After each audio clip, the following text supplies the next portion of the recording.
مجھے کچھ اور کتابوں کی ضرورت ہے۔ میں تھوڑا اور دودھ چاہتا ہوں۔ وہ تھوڑا اور کھانا چاہتا ہے۔ میں تمہیں کچھ اور پیسے دوں گا۔ ان جملوں کو غور سے دیکھو۔ ایسے جملے ہم اپنے ڈے ٹو ڈے لائف یعنی روزمرہ زندگی میں روز بولتے یا سنتے ہیں۔ ان جملوں میں ہم بول رہے ہیں کچھ اور یا تھوڑا اور۔ اس کے لیے آپ کو یوز کرنا ہوگا انگلش میں سم مور۔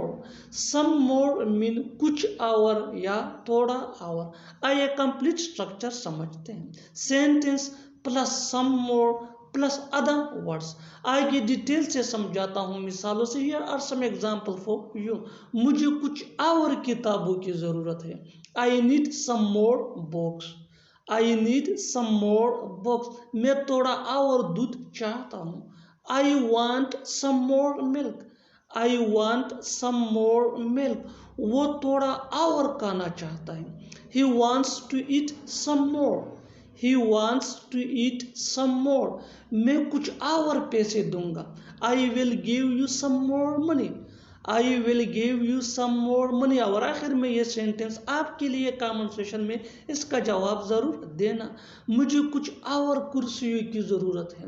مجھے کچھ اور کرسیوں کی ضرورت ہے۔ Subscribe to English PS for more advanced English sentence structure۔ Thanks man۔